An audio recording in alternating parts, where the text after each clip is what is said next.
This week on Tupike, we delve into Kenyan's cuisine from the Nyanza region. We interact with Chef Eve of Fairview Hotel. Anything I make, I get compliment from it.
Go back to school, to home from school, cook for my siblings a simple meal, then go back to school.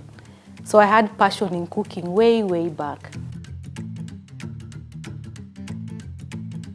Yeah, I did home science, and that is what I passed. I passed in home science. I got an A in home science. What made me follow the passion of doing culinary art? Because of to me, it's because of let's say, the creativity that comes with the culinary art itself. There's a lot of freedom, and there's room for doing whatever you want to do in the kitchen, in terms of you can come up with your own recipes, you can come up with your own style, your own presentation. So to me, that was like art on itself. Personally, for me to come up with my recipes, I have to look at the clientele, what the client that I'm dealing with, or I'm gonna serve the food, what are their preferences, and then I'll look at my ingredients, the ingredients that I have, what I'm going to name the dish or the recipe that I'll come up with. It can also touch the age group of my clients. So basically, it's all about the client that I'm targeting and the ingredients that I'm gonna use to come up with that recipe. Yes. I wouldn't say that I have the best meal, because anything I make, I get compliment from it. I work more in the fine dining, and my favorite dish that I'd make is seared sea bass with coconut rice and tamarind sauce. Yes, anytime I make that dish and people dine for it,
cuisine. There's African, there's Italian, there's French, there's Japanese. I'm able to do a bit of the cuisine. Yeah, but my favorite is French.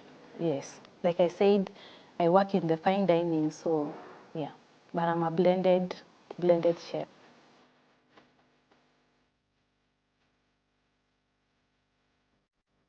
It is true that you can't do without a knife in the kitchen, but also you have to check your equipment. If you have something broken, let's say a pan or a blender, you won't be able to use it. If you have a blunt knife, you won't be able to use it well. So basically, you have to have a kitchen that is well equipped with everything working in order. So I'm going to prepare the sauce for tilapia. With me, I'm going to use, there's a garlic, freshly chopped garlic. There's chopped red onions. I have coconut cream, also coconut milk. I have some lemon. I have bay leaf, and then I have some fish cubes, and of course, cooking oil. Challenges are so many in the kitchen. You might find that there's a lot of work to be done with unlimited time, but at the end of the day, it's all about the client. It's not all about you. So if it means that you have to stretch your working hours, so be it. You have to do it. Another example is that maybe in mind you know that you have a booking for, let's say, 50 packs. And the last minute you're told that there'll be 100 packs now.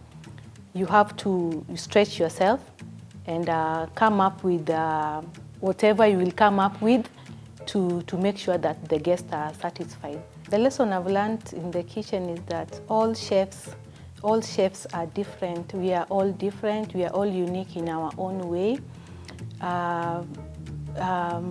I've worked with four different executive chefs so far, and I've realized that each one of them, they have their own style of working.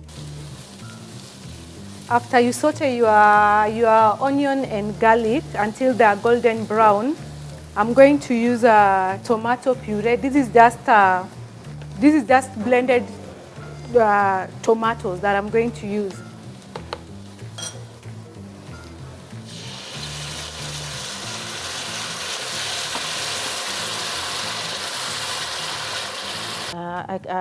I believe it's my year of experience. I've been here for 10 years, like I said. I have a great leadership skill. I like learning from others and others learning from me as well. I also love teamwork, because in the kitchen you can't work alone. You have to have teamwork. So that's and not everyone work together. So that makes me stand out, and also I'm very bold and courageous. Yes, and I love being corrected and trying out new recipes. How I relate with my juniors, of course, you have to show them, you have to teach them and show them the right way, the right procedures to be done in the kitchen. For example, if someone is doing something that is not right, you have to correct them so that they know, and in future they can also be the level that you are. You have to be willing to teach them and them to learn from you as well. So you have to be a good leader and a good example to them. I have people who are on top of me that I respect so much. I have my executive chef, I have my sous chefs ahead of me. Those are the people who have stand by me. Those are the people who have made me be where I am right now. So at the end of the day, if I want to refer something from them, I always go back to them. There's a chef that I like following. She's called Gordon Ramsay. Gordon Ramsay, he's a very, very tough chef, and he runs a kitchen, majority of kitchen, but the one I like watching is the Hell's Kitchen, because there's too much pressure there, but at the end of the day, work is being done. Yeah, so I love following Gordon Ramsay. Yeah. We have two shifts. We have the morning shift and the 1 p.m. shift that runs until 10. So, for example, if I'm in the morning shift, it's I come in the morning. There are orders that need to be placed for the item that we're gonna use in the kitchen that comes from the store, both vegetable, dry, whatever we are going to need to run the day. We have to order them first so that you plan yourself and you prepare for lunch. If there's snack in between, you prepare for snacks and probably dinner. This is coconut sauce.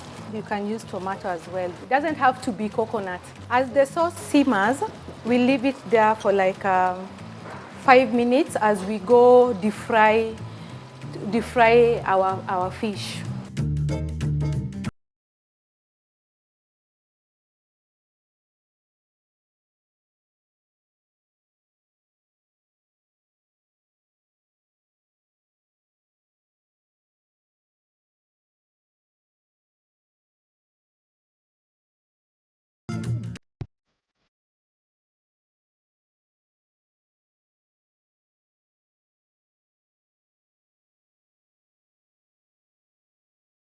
What I'll use to marinate the fish, I'll use paprika, I'll use garlic powder, white pepper, some salt, and black pepper.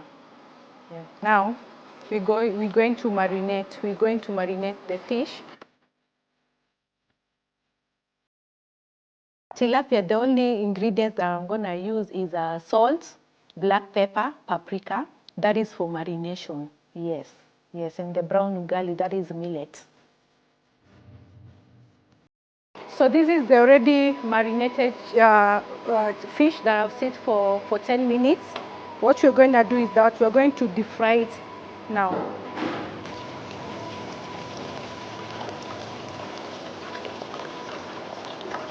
I would say that they should know how to cook the cultural food, but way back the way our grandparents used to cook, so that they enjoy the originality of the food itself. Nah, not adding things that were not there way back. Yes. So the food has to get its originality and to get the taste as well.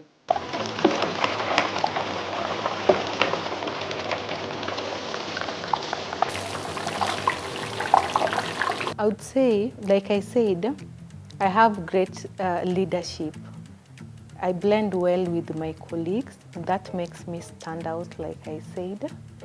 And also learning from others, willing to learn from others. Yes, and teamwork, like I said. Yeah. So it's almost done, but we give it another 10 minutes.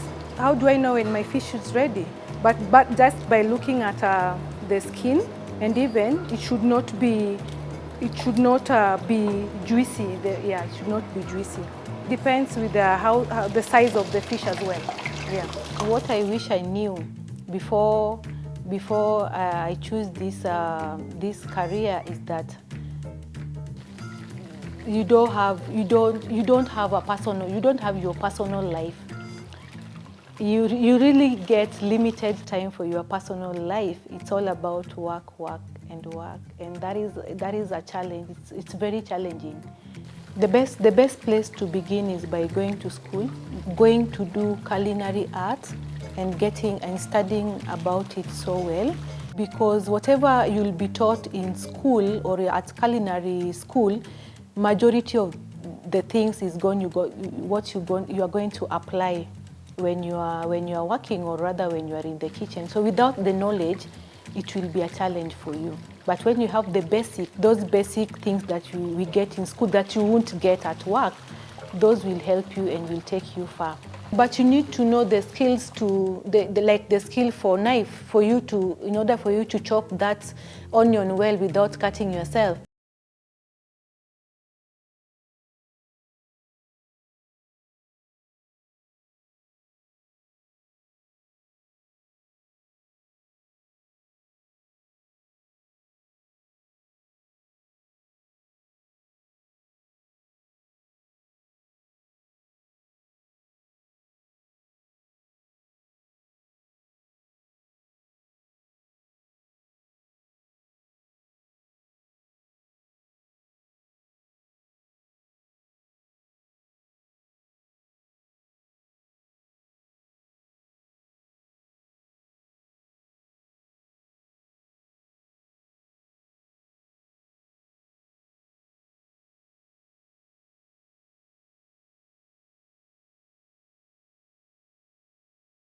Gave us in.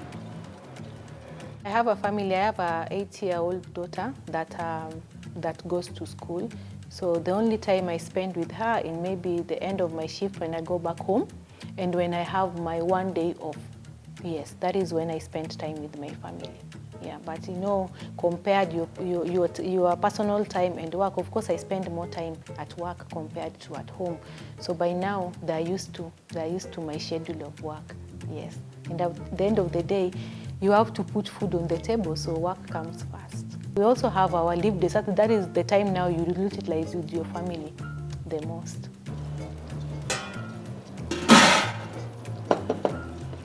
We can now put it aside as we wait for our fish to, because we have kept the fish in the oven for another 10 minutes so that it can cook well. So we are going to fry our kienyeji greens. As I do that, I'm also going to put another pot with water to boil for our brown ugali. And then for the greens, we're gonna use only white onion, green salt and pepper, because I'm trying to get the original taste of the culture. We're going to put some oil. Let your pan be hot a bit. It is important for your pan to heat up in order for the easy, when you're sauteing your onion and garlic, it's much faster and easier, unlike using a cold pan or cold oil. Yeah. To saute is cooking or frying. Right now I'm frying my onions, and that is the only thing I'm going to use for my kienyeji greens. Only onion, salt, and pepper. Yes. Your onion, as always, should be golden brown.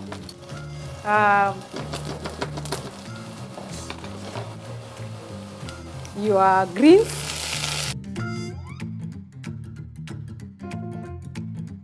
For our greens, we are going to use kienyeji, that is managu. So we season it.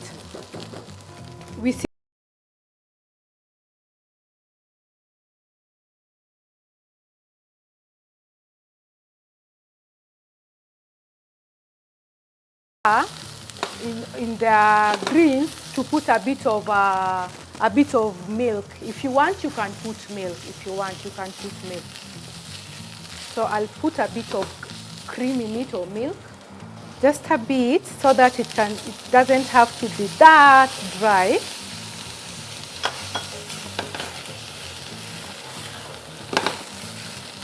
So you see, this is the outcome of my managu. Also, you want your greens to retain its color, so that we don't lose a lot of nutrients in it. So it should be as green as possible. So this is the outcome of my kienyeji greens. You could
because I was comfortable making it, and of course I have to support my culture. This is where I come from.